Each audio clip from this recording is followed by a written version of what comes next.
Morning, everybody. As we get rolling today, we'll finish this 3-day block.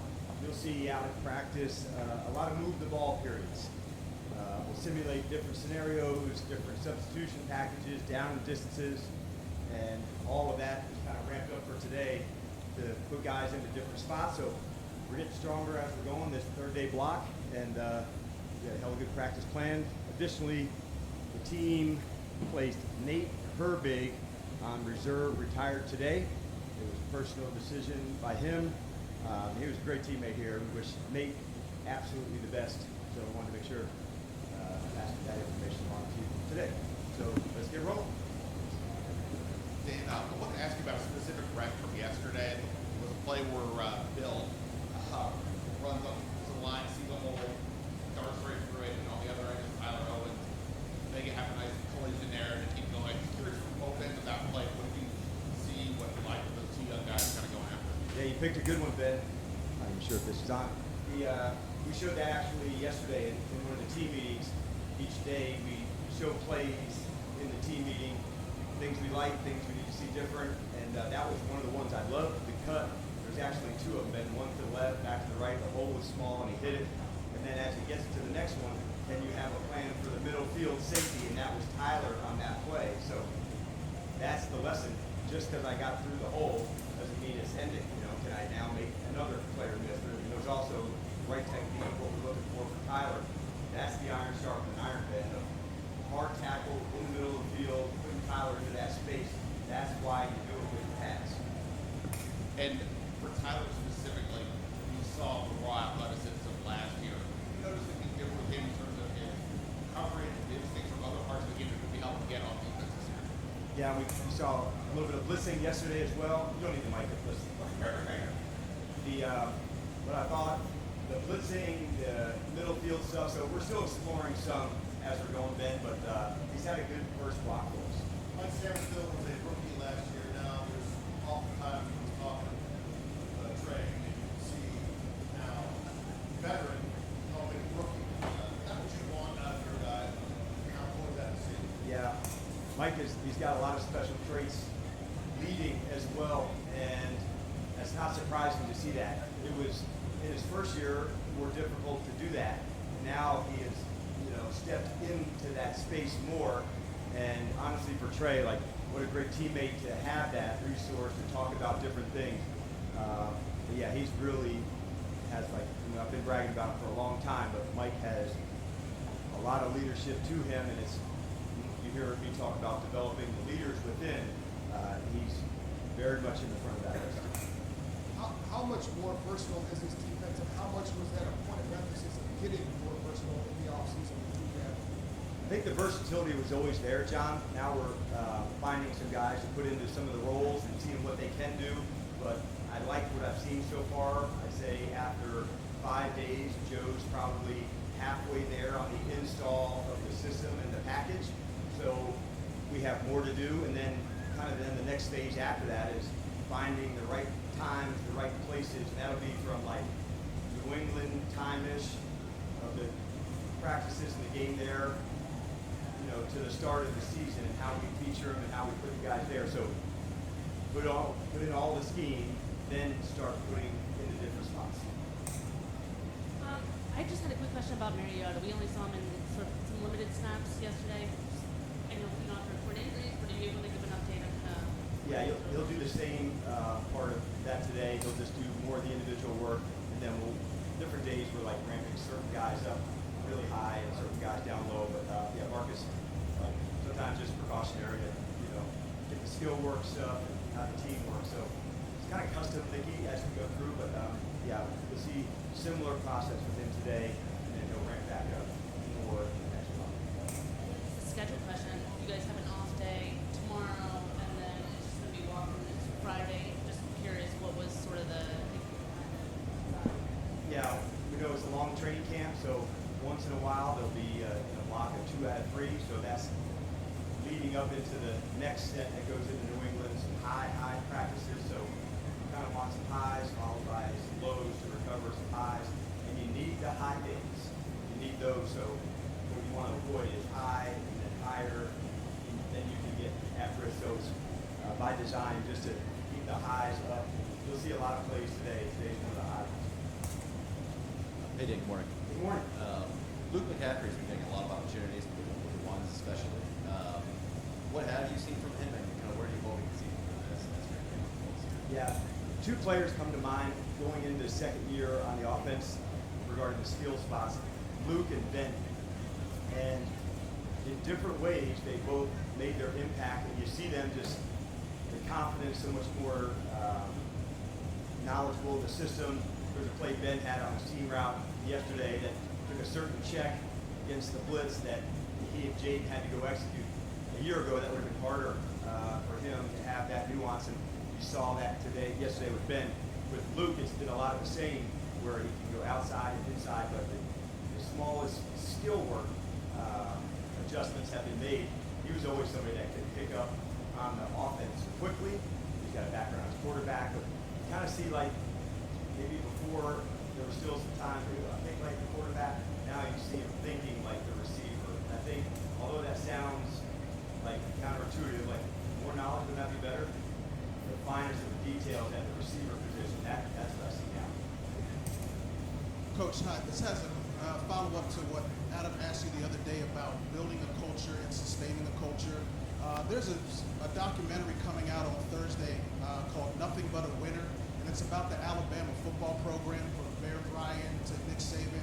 I talked to a couple of the Alabama players, but in the coaching fraternity, how much and how impactful, one, maybe that program has been, and who inspires Dan Quinn? You know, a lot of players talk about how you have inspired them. Who inspires Dan Quinn? I look forward to watching that. I had the opportunity to work with Coach Saban for 2 years at the Miami Dolphins, and I learned a lot from him on standards and defense and a philosophy. And so the best of the best have those at the highest level. And certainly Coach Bryant and Coach Saban, everybody knew how you get down. Like you're part of this program, behaviors, practice, expectations, play style, identity. And those are the things that as a coach you wanted to follow and see, and you have to develop your own as a coach. But yeah, I'll very much look forward to watching that, knowing Nick firsthand. And who inspires you? Like, A lot of people do, a lot of players do, because I have learned a lot through the years, but a number of coaches have really made an impact on me. Certainly on the college side, coach by the name of Joe Gardy on the way up. His son is on this staff today. My first NFL coaching job was with Steve Mariucci with the 49ers. It was a standard, and so keep coming back to that, and Nick and Pete, and so those were some ones, standards, philosophies that helped me frame my own. Hey, Quinn. Wanted to ask about. Super loud, guys. Sorry. Yes.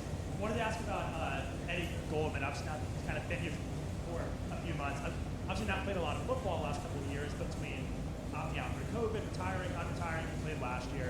And now that he's been here in training camp, what do you feel like he's added as kind of the older guy, vocal guy in the defensive line? I've enjoyed coaching Eddie. I followed him for a long time.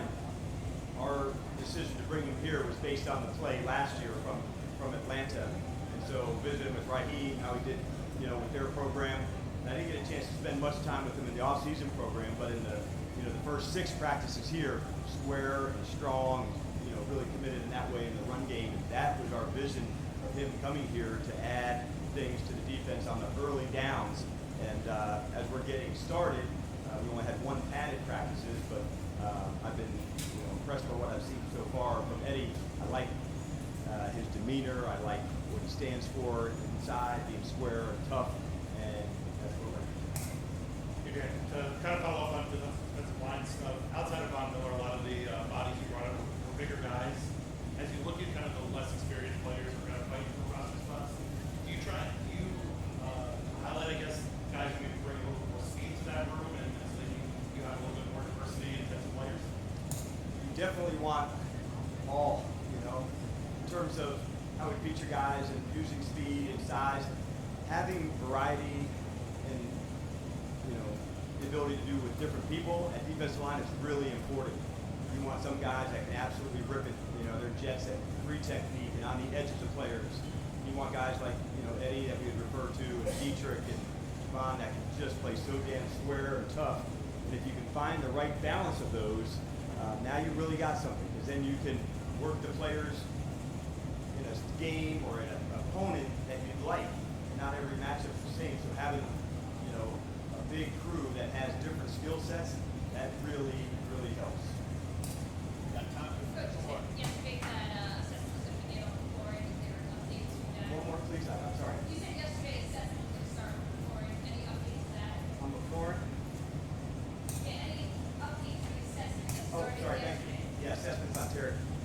Yeah, he's on the PUP side, he's doing good. He'll hit all the rehab pieces during the practice time, so it's actually a good time for that to come up. Why do we do that during that time? That's when trainers and the medical staff can devote so much of the time to he and to Sam during that spot. Then in the afternoon, they're part of the meetings and can watch the walkthrough portion. So, you know, just hitting all the markers. But I don't have a timetable for PUP and when that will change. Anything that you're super excited about that you wish the sports reporters would ask you more on? I'm ready to talk about it until we get the answer. I like engaging about the team a lot. You know, we talk a lot about the locker room.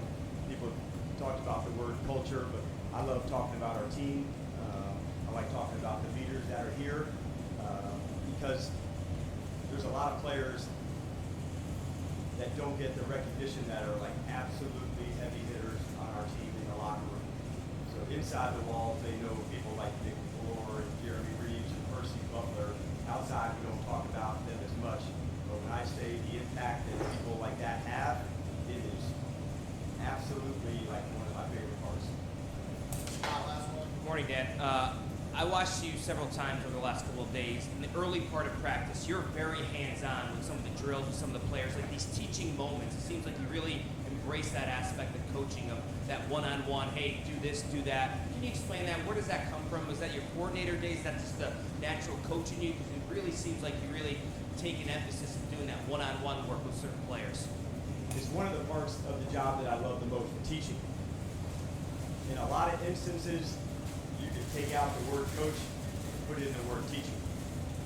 And those are parts, whether it's in the classroom, whether it's on the field, constant reinforcement, constant teaching, challenging to get it right, really high standards for doing things. And so those are parts of it that I really enjoy the most, and why I wanted to become a coach, is to do that kind of teaching. So I don't usually go too far from that.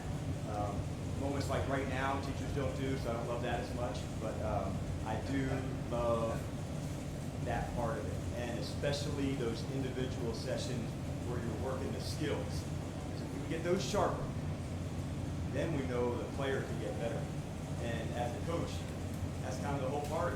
Like, the thing that lights me up most is like seeing people get better. And if we can make everyone better, and that's my job also to help coach the assistants, if we can do that better, then all of a sudden, like, the whole tide starts to rise.